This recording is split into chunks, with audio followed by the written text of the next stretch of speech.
중국 대학가에 가면 사랑의 텐트라는 것이 있대요. 그러니까 이 텐트 안에 학생들이 이제 하는 것이 아니라 학부모들이 이제 이 텐트를 안에서 이제 생활하는데, 이제 새 학기 때 우리 아이가 잘 적응하는지 따라온 거죠. 그래서 이제 몇백 개의 텐트를 이렇게 치고 그 아이가 잘 지내는지 한 3, 4일 동안 이제 부모님이 이제 거기 있다가 이제 고향으로 가시거나, 아니면 중간고사 기간 또는 기말고사 기간에 또 이렇게 올라와서 텐트를 치는 거예요. 그래서 아이들 빨래를 이렇게 해주면서 넌 공부만 해라, 내가 밥 해주고 빨래 해줄 테니까, 그렇게 또 텐트를 친다라고 합니다.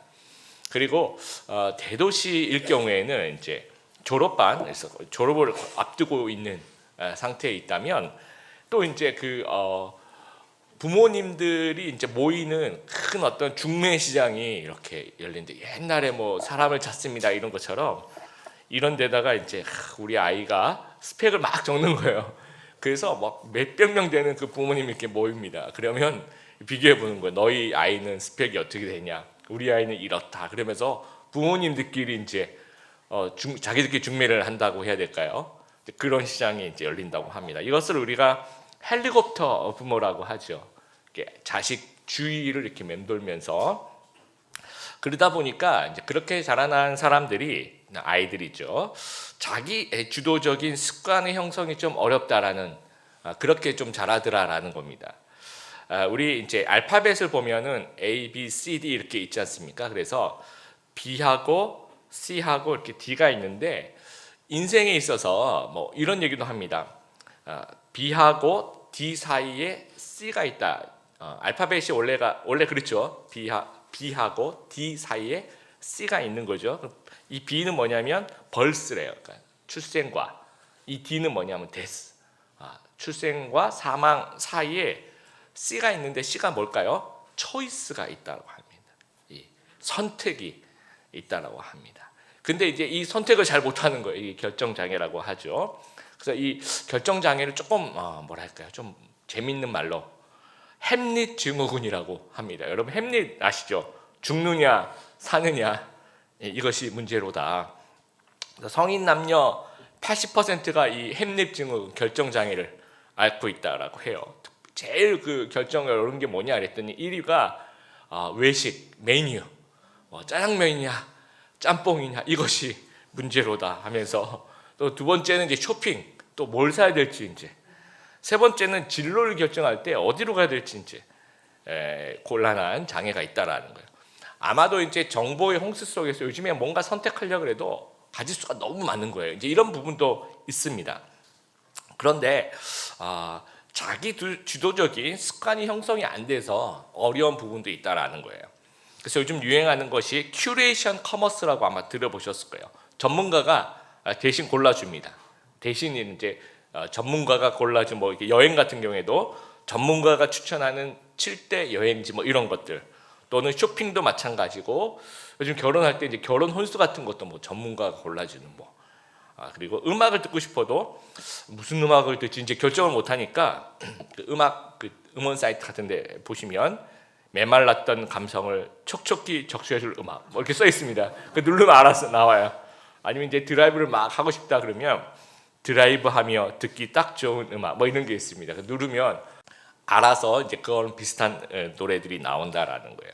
근데 신앙생활로 이제 이어지면, 신앙생활도 이제 굉장히 좀 수동적인 또는 의존적인 경향이 있더라는 거예요. 그러니까 우리가 기도할 때도 뜻은 그런 뜻은 아니라는 건 알지만, 습관적으로 좀 이제 이런 경향이 있어. 뭐 하나님 신앙 회복이 되도록 인도해 주세요라는 그런 기도들 참 많이 합니다. 또 주일 예배 늦지 않도록 인도해 주세요라는 이제 기도를 하는데, 신앙 회복을 하는 것, 또 예배 시간에 늦지 않는 것, 이것을 내가 해야 하는 영역이라고 생각을 안 하는 경향이 있다라는 거죠. 왜냐하면 이거는 무조건, 그러니까 모든 게 다 하나님이 해주시는 거야 라고 생각한다라는 겁니다. 그래서 많은 성도들과 신앙생활 하는 중에 내가 해야 될 부분과 하나님께서 하시는 그 부분에 대한 혼동이 좀 있다라는 거죠. 또 오해가 있다라는 겁니다. 그래서 오늘도 이제 세 가지 질문을 좀 해보면서 답하면서 성화, 거룩하게 변화되는 부분에 대한 하나님의 말씀을 좀 한번 살펴보게 되기를 바랍니다. 첫 번째 좀 질문 드리고 싶은 부분은 성화의 주체가 누구인가라는 거예요. 구원의 주체는 분명히 하나님입니다. 그래서 로마서의 그 앞부분에 보면 계속 하나님이 이제 주어로 많이 등장해. 하나님이 우리를 위해서 죽으셨다. 하나님이 예수 그리스도를 화목제물로 세우셨다. 또 하나님과 예수 그리스도를 통해서 우리에게 영생을 주셨다라는 그 주체가 하나님이에요. 그런데 성화의 주체는 하나님이 아니라 우리라는 거예요. 성도들. 그래서 여러분 그 로마서 8장에서도 가장 핵심적인 구절이 13절입니다. 이 13절 굉장히 중요한 구절입니다. 보시면 너희가 육신으로 살면 반드시 죽을 것이로되 영으로서 몸의 행실을 죽이면 살리니라고 이야기를 하는데 그 죽이는 주체가 무엇인가라는 거죠. 주어, 그러니까 죽이면의 주어 또는 주체는 2인칭 복수. 이 헬라어 보면 이제 동사 자체가 굉장히 딱 보면 보이도록 우리나라 말이 아니라 주어가 무엇인지 딱 이렇게 동사 자체 이렇게 잘 나와 있습니다. 2인칭 복수니까 성도들 너희들 아까 13절에 처음에 이제 너희가 이게 이제 주체라는 겁니다. 그러니까 하나님 우리의 몸의 행실을 죽이게 해주세요. 우리의 몸의 행실을 죽여주세요라고 기도를 하면 하나님이 그건 네가 하는 거야. 하나님의 응답은 그거야. 이건 내가 하는 것이 아니라 왜냐하면 이 죽이는 주체가 너희가 몸의 행실을 죽이면 산다라고 얘기를 하고 있는 거야. 그러니까 뭐 우리의 몸의 행실을 죽이는 이 성화의 주체는 우리라는 거야. 하나님이 아니라는 거야. 그래서 디모데전서 6장 12절 보면 믿음의 선한 싸움을 싸워라라고 이야기를 해요. 그럼 싸우는 주체는 디모데에게 이야기하는 거예요. 2인칭 단수 명령형이에요. 싸워라라는 말이. 그래서 디모데야 너는 믿음의 선한 싸움을 싸워라고 얘기를 합니다. 그럼 디모데가 하나님 싸우게 해주세요. 싸워주세요라고 기도를 하면 하나님이 네가 싸우는 거야. 네가 싸움의 주체야. 라고 그렇게 응답하실 거라는 거죠. 그래서 우리의 육체와 영혼이 좀 비슷한 부분이 있어요. 어떤 부분이냐면 우리의 육체의 탄생도 마찬가지고 영혼의 탄생도 내 선택이 아니에요. 주어지는 거죠. 우리의 육체의 탄생도 부모님에 의해서 주어지는 것이고 우리 영혼의 탄생은 하나님께서 우리에게 중생을 선물로 주시는 겁니다. 그런데 성장하고 활동하는 것은 많은 부분 내 선택과 내 노력이 많이 이제 들어갑니다. 내가 만들어 간다라는 거예요. 물론 우리의 영혼을 생각해 볼 때 하나님이 베풀어 주신 영역이 그것은 이제 우리가 은혜의 영역이라고 하죠. 굉장히 큽니다. 그러나 동시에 우리가 해야 할 영역도 똑같이 크다라는 거예요. 그러니까 물론 하나님이 우리에게 주시는 그 부어주신 은혜, 내가 노력하지 않아도 막 하나님이 인도해 주시고 내 삶을 보호해 주시고 이런 은혜가 굉장히 커요. 다함 없이 막 이걸 셀 수 없을 정도로 하나님의 은혜가 큰 거 맞아요. 그런데 동시에 우리가 하나님께 드려야 되는 영역도 또 우리가 행동해야 될 영역, 우리가 주체적으로 하나님 앞에서 움직여야 될, 달려가야 될, 걸어가야 될 그 영역도 굉장히 많이 있다라는 겁니다. 오래됐어요. 몇 년 전에 인도네시아 반둥이라는 곳으로 이제 우리 대학생들 데리고 제가 단기 선교를 갔습니다. 근데 이제 그 현지 선교사님이 이제 되게 걱정을 하시더라고요. 왜냐하면 이제 첫날 이렇게 학생들이 인도네시아라는 나라도 처음 오고 반둥이라는 나라도 도시도 처음 오고 대학 안에다 이제 두식 짝을 지어서 이제 전도를 시켰는데 되게 걱정을 많이 하시더라고요. 그래서 언어도 애들 인도네시아 말도 잘 못하고 그렇죠. 그리고 영어도 잘 못하고 그리고 우리 대학생들이 한국말도 잘 못해요. 그래서 이제 말 잘 못하는데 얘들 큰일 났다 이렇게 되게 걱정을 많이 하시고 근데 현지 음식 가서 이제 제가 오전에 풀어놓고 점심하고 알아서 먹고 그다음에 간식도 알아서 먹고 이렇게 사육비를 다 줬어요. 1인당.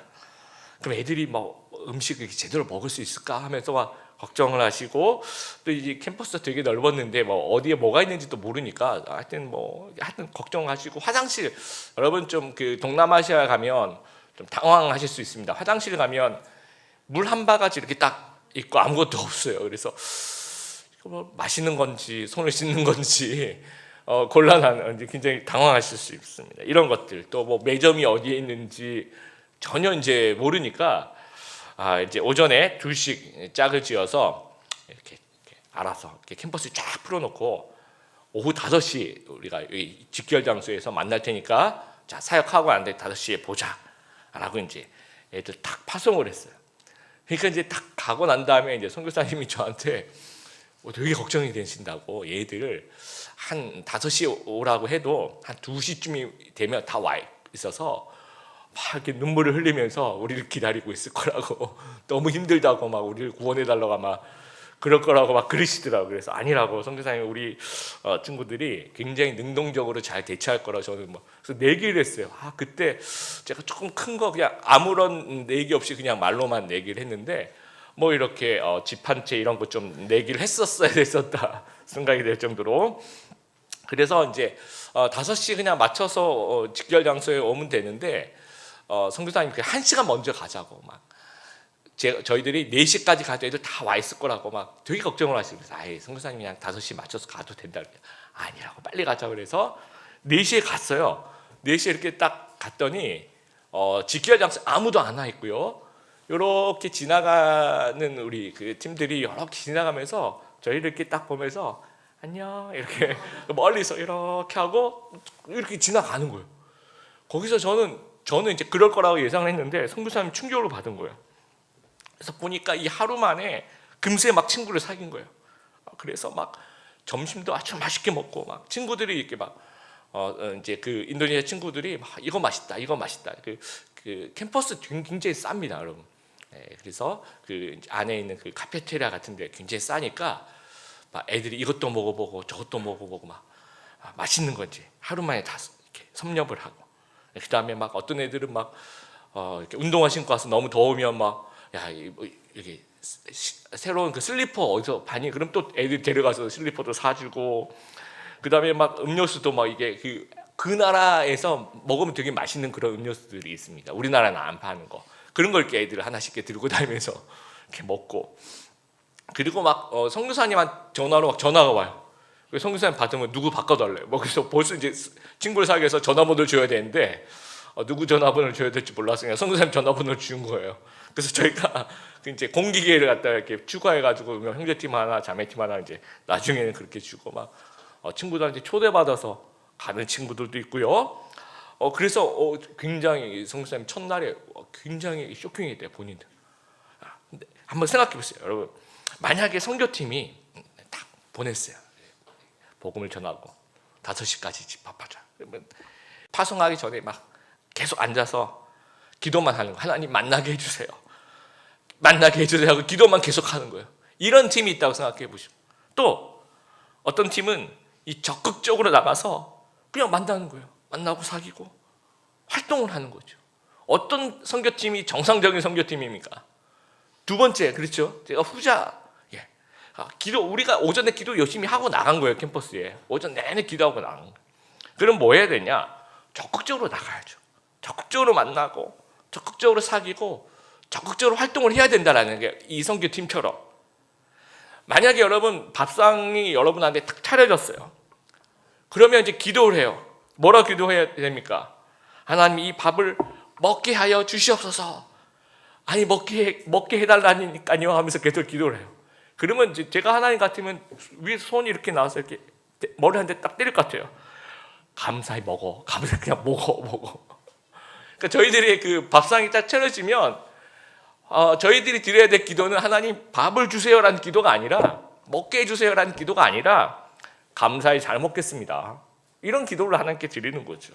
하나님 오늘도 성화의 삶을 살도록 인도해 주십시오. 성화의 삶을 살도록 해 주십시오. 라는 이런 기도보다 물론 이제 그 마음 그 기도 안에 모든 이제 뜻들이 다 포함되어 있을 거예요. 근데 이런 기도를 드려야 되는 거죠. 성화의 삶을 살아가려고 제가 노력을 할 텐데 오늘 그리고 그렇게 제가 결심하고 그렇게 하루를 살아갈 건데 하나님께서 도와달라. 이건 느낌이 다르죠, 그렇죠? 하나님 처음부터 다 해줘. 만약에 하나님 성화의 삶을 살도록 도와주세요, 처음부터 끝까지 다 도와주세요라고 했으면 가만히 내가 성화의 삶을 안 살면 하나님이 안 도와주신 거야. 그러니까 성화의 주체를 하나님께 떠넘길 수 있다라는 거죠. 근데 하나님이 성화의 삶을 내가 살 건데 하나님이 도와주세요 이러면 이제 내가 주체인데 하나님 그 외의 부분들을 이제 도와주시, 그런 느낌이 완전 다르다라는 거죠. 그러니까 성화의 주체는 누구라고요? 우리라는 거예요. 성도라는 겁니다.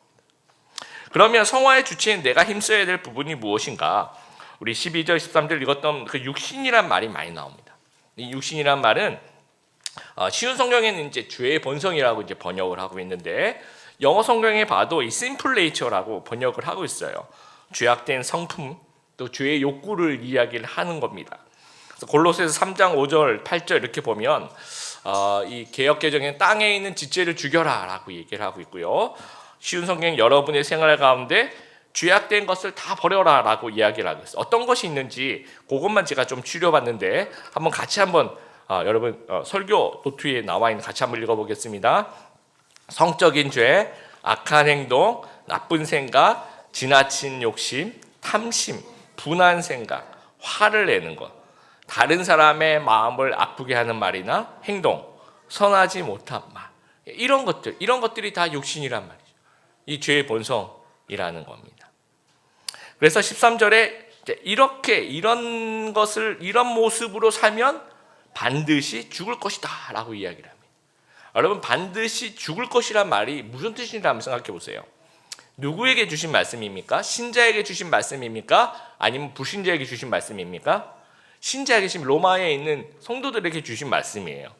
그래서 또 8장 우리가 1절 뭐라고, 그러므로 이제 그리스도 예수 안에 있는 자에게는 결코 정죄함이 없나니라고 얘기하면서 신자에게 뭐라고 얘기하고 있냐면 육신대로 살면 반드시 죽을 거래요. 그러면 이게 죽는다는 얘기가, 여러분 그 모든 것을 비추어 봤을 때 이 죽는다는 얘기가 정말 불신자와 같이 완전히 하나님으로부터 분리되는 것을 의미합니까? 아니면 이것이 문학적인 표현입니까? 이 문학적인 표현이에요. 하나님으로부터 좀 떨어져 있는 거예요. 좀 소외되는 것을 얘기하는 거예요. 죽는 것과 다름없는 삶이라는 겁니다. 이 굉장히 강력한 경고를 하고 있는 겁니다. 성경에서 다른 부분에 대해서 이렇게 강력한 경고는 잘 안 하는데 어떤 죄에 대한 부분들, 또 성화에 대한 이 부분에서는 하나님이 굉장히 강력한 경고를 하고 있어요. 그래서 이 12절, 13절 이렇게, 특히 13절에 보면 산다, 죽는다라는 얘기를 계속 하고 있어요. 너희가 육신대로 살면 반드시 죽는다. 내 영으로서 몸의 행실을 죽이면 산다, 죽는다, 산다라는 얘기. 이건 해도 되고 안 해도 되고, 우리가 죄를 이겨내고 성화의 삶을 사는 것은 그러면 좋다, 그런 얘기가 아니라는 거죠. 이것은 삶과 죽음의 문제같이 아주 중요한 문제라는 얘기를 하고 있습니다. 개미 방아 현상이라는 것이 있어요. 그 열대우림에 가면 군대개미라는 것이 있는데, 보통 이제 개미들이 어떤 그 개미집이 있죠, 땅을 파면서. 근데 이 열대우림에 사는 군대개미들은 유목생활을 한대요, 집이 없이. 근데 이제 눈이 좀 잘 안 보여서 앞에 있는 개미가 가는 길을 이제 그 페로몬이라고 하죠. 그것을 이렇게 맡으면서 이제 따라가는 겁니다. 근데 맨 앞에 개미가 이 방향을 이제 상실하는 거예요. 그래서 이렇게 일직선으로 이렇게 가야 되는데 이 개미가 이 원을 그리기 시작합니다. 아주 큰 원을. 그러면 그 뒤에 오는 친구들은 그거 맡아서 따라가는 거잖아요. 그럼 같이 이제 집단적인 원을, 이렇게 큰 원을 그리는 거죠. 그러면서 이게 계속 얘들이 이제 이게 맞나 보다 싶어서 가는 거예요. 계속 뺑뺑이를 도는 겁니다.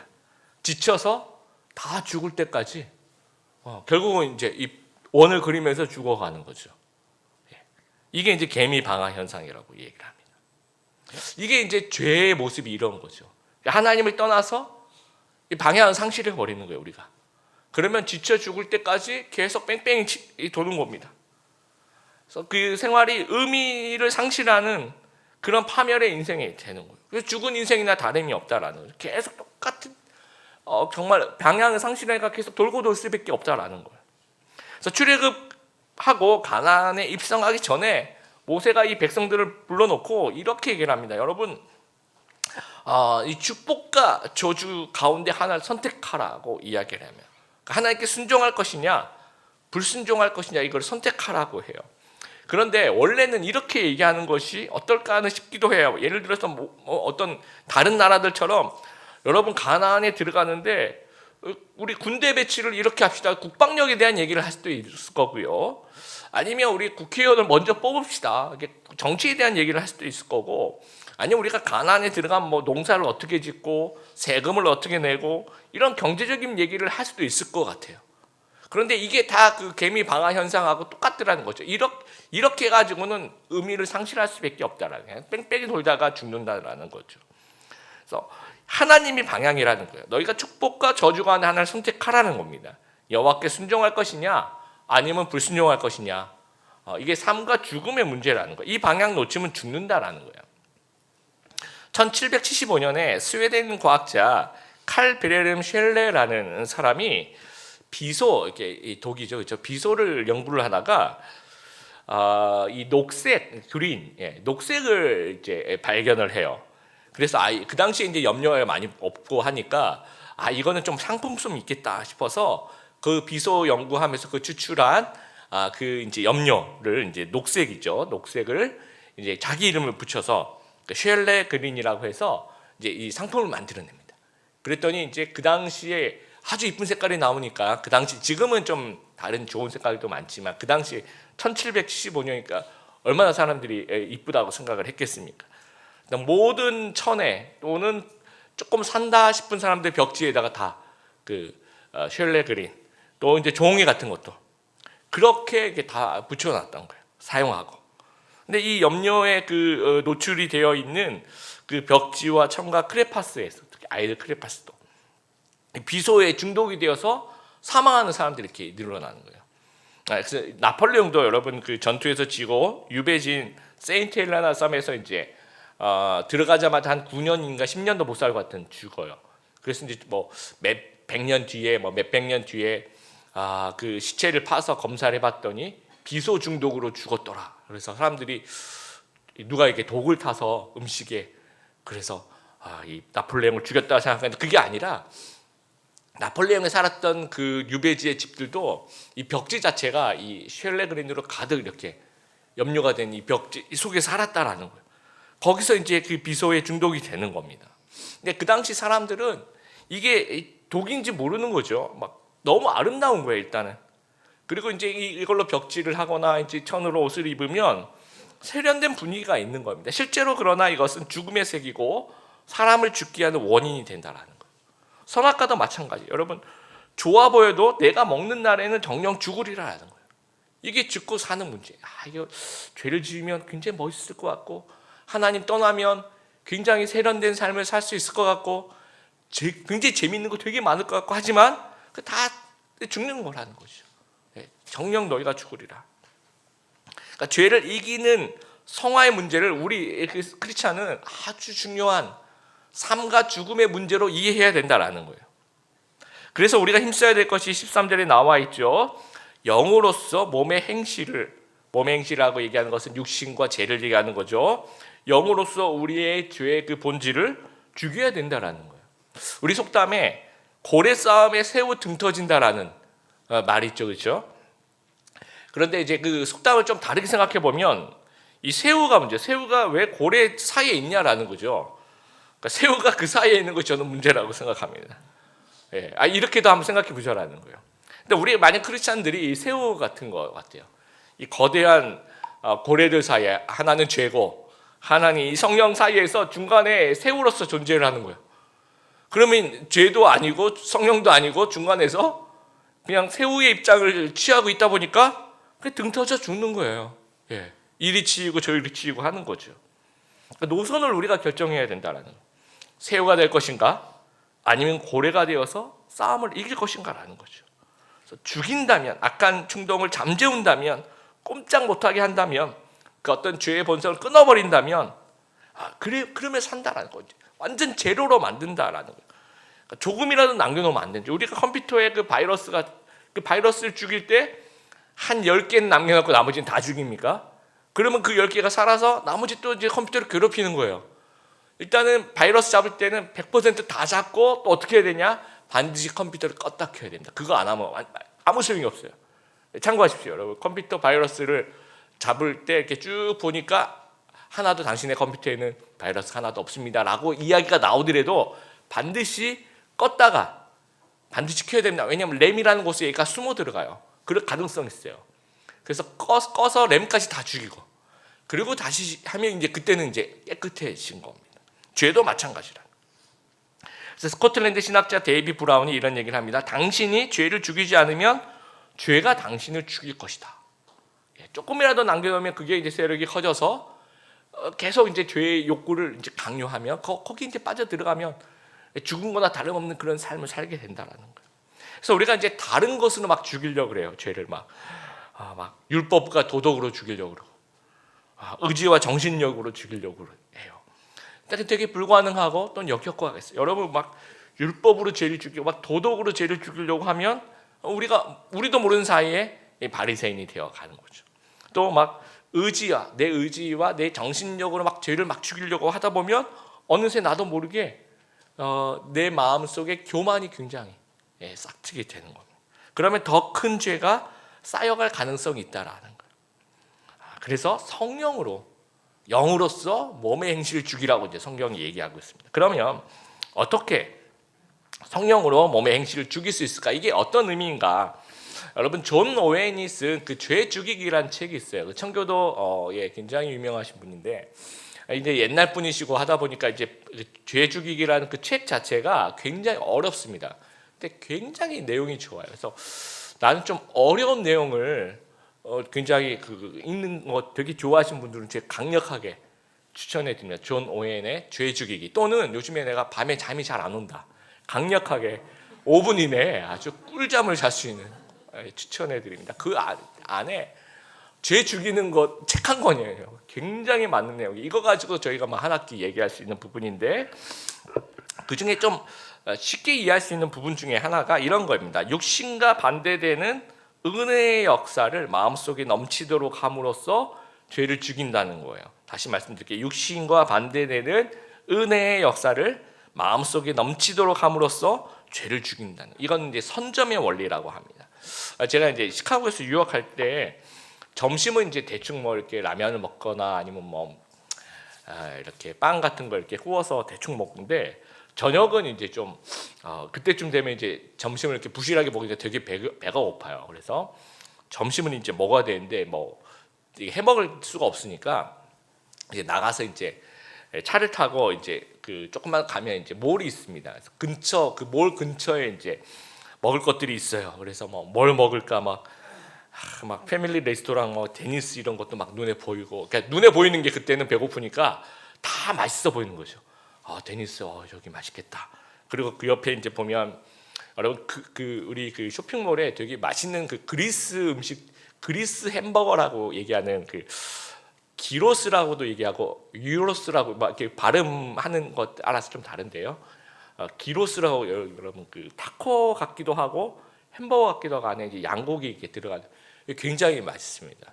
거기를 갈까 아니면 조금 더 가면 중국 음식점에 그 짬뽕 한 그릇을 먹으러 갈까 아니면 간 김에 좀 차를 좀 운전해서 막 한인타운에 가서 맛있는 걸 먹을까 막 이런 먹고 싶은 게 굉장히 막 머릿속에 엄청나죠. 그러다가 이제 언제나 제일 싼 거, 제일 가까운 거 꼭 그렇게 되더라고요. 돈이 없으니까.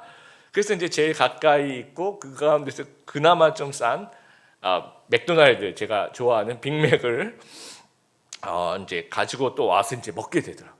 근데 중요한 거는 이제 뭘 먹더라도 이제 그 먹기 전까지는 이것도 먹고 싶고 저것도 먹고 싶고 이것도 먹고 싶고 눈에 보이는 게 다 먹고 싶어요. 근데 이제 결국 뭔가를 하나 먹게 되잖아요. 배가 부르도록 먹게 되면 내가 이걸 먹고 싶었다는 생각이 안 들어요. 물론 이런 예화가 또 일부 어떤 사람들이 이게 이해가 안 되는 사람이 있어요. 내가 이걸 먹더라도 내가 이거 또 먹고 싶은 생각이 막 엄청나고 그런 어떤 그 반인반수 어떤 그런 어떤 마음을 갖고 있는 분들도 가끔 있을 수도 있다라고 생각하는데 일반적인 걸 한번 상상해 보시면 좋겠습니다. 이게 배가 불러요. 그러면 배가 부른 상태에서는 다른 음식을 당분간은 그렇게 막 먹고 싶은 그 갈망이라든지 이런 생각이 없어진다라는 겁니다. 비행기도 마찬가지입니다. 이렇게 무거운 비행기가 어떻게 하늘을 날 수 있습니까?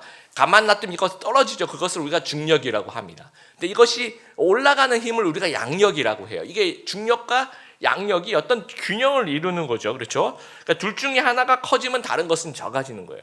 비행기가 높이 올라가면 근데 양력이 크게 작용하는 거죠. 그렇죠? 그러면 이 순간은 중력이 되게 적게 작용하는 겁니다. 근데 이게 내려갈 때는 이제 중력이 크게 작용할 때는 양력이 작게 작용하는 거죠. 그래서 이 성령과 마찬가지, 죄도 마찬가지. 이 성령이 나를 선점하면 죄 욕구가 줄어드는 거예요. 무슨 말인지 알겠죠? 여러분, 제가 대학부 생활할 때 수련회 되게 중요하게 생각하고 막 수련회를 보통 4박 5일을 이렇게 시켰어요. 근데 엄청나죠, 뭐.